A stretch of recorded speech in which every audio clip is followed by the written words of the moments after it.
Meus amores, nós estamos no quarto filo dos animais. A gente já viu os poríferos, já vimos os quinidários, já vimos os platelmintos e agora a gente vai chegar nos vermes cilíndricos. Olha ali tá escrito filo nematoda, mas eu posso chamar de nematoda, posso chamar de nematelmintos, que é o que é mais comum, de asqueumintos. Então, para ti que vai fazer vestibular, tem que estar ligado nas várias possibilidades de nomes que podem aparecer aí no Enem, na UFSC, na UDESC, no vestibular que tu for fazer, beleza?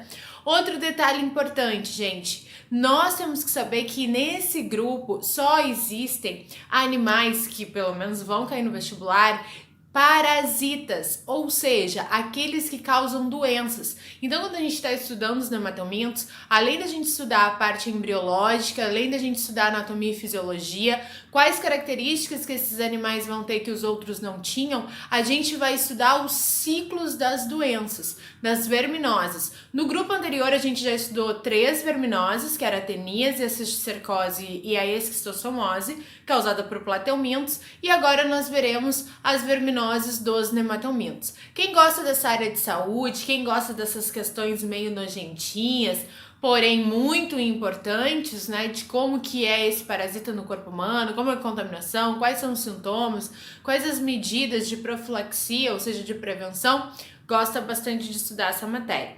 Mas antes disso, vamos para as características embriológicas desse grupo.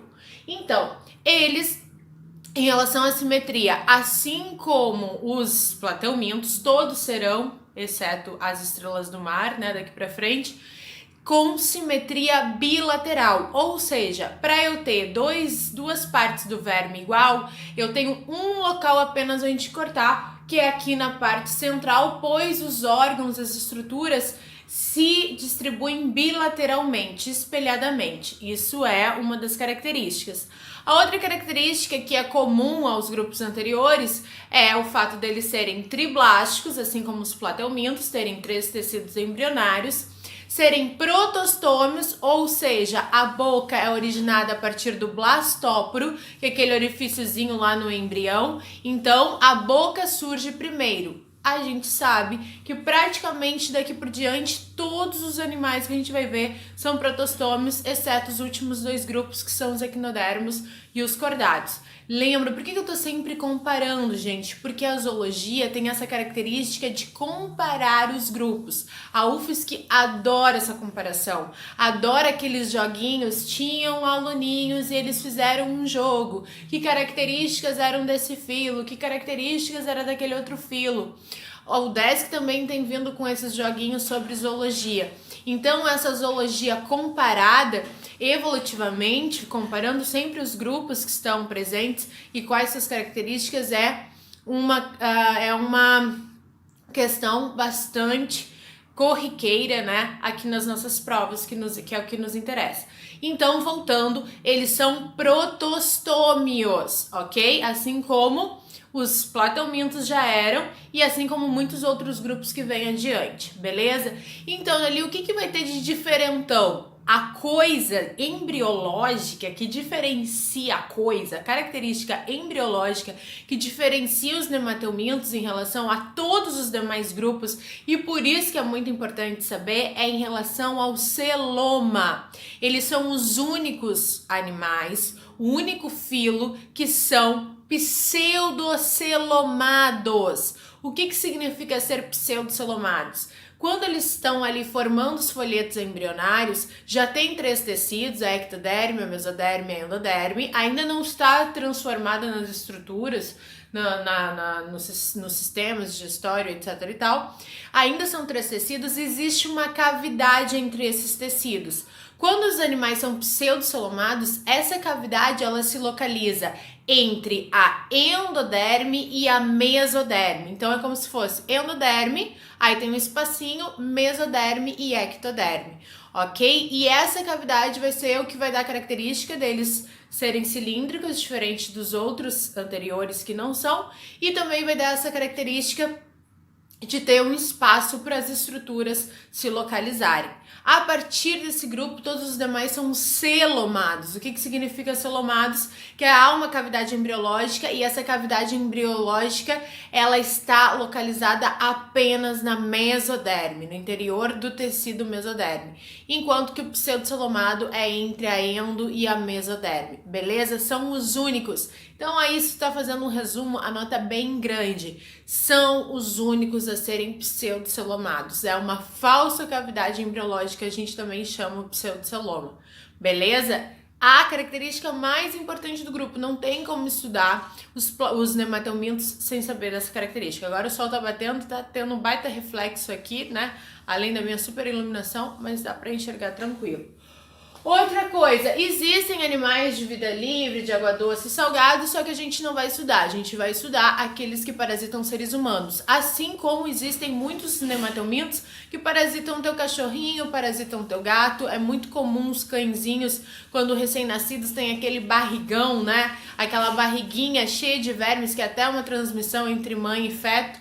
Na verdade, na amamentação entre mãe e feto, não, e cachorrinho já. E a gente tem que dar vermífugo para eles e até para preservar a saúde deles e a sobrevivência.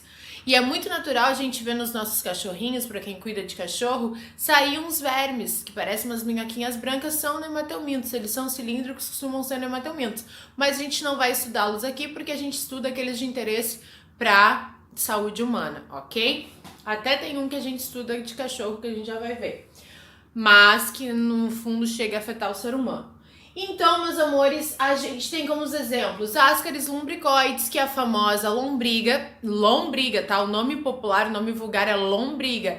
E o nome do verme é Ascaris lumbricoides. Essa aí pode ser uma contaminação bastante fácil com a água, com os alimentos, a água não fervida, não filtrada, com os alimentos mal lavados, o hábito de não lavar a mão, então é bem comum. Mas o ciclo completo do animal que é mais difícil uma pessoa desenvolver. Ancylostoma duodenale, que causa ancylostomose, também conhecida como amarelão. O Necatur americanus, que é um outro verme, não é outro nome, porque a gente sabe que nome científico só tem um. É um outro verme que também causa ancylostomose. Enteróbios vermiculares, que é o que causa a oxiurose ou enterobiose, que é uma doencinha bem fácil de aprender. E a Escherichia bancroft, que é a famosa filariose, a doença filariose, também conhecida popularmente como elefantíase, aquele super inchaço de determinados membros devido à presença do verme. Beleza? Tudo isso a gente vai ver com calma. Mas antes a gente ver com calma essas questões, a gente vai ver a parte de anatomia e fisiologia deste animalzinho. Primeiro, gente, o que nós temos que saber? Primeiro que eles são pseudocelomados, portanto eles têm uma cavidade e acabam sendo cilíndricos. Eles são os primeiros, anota aí, são os primeiros a terem um sistema digestório completo. O que significa digestório completo? Que começa na boca e termina no ânus. Analia, a planária como é que era? Ela tinha boca, lá na parte de trás do corpinho, né? Na parte contrária ali, na parte ventral.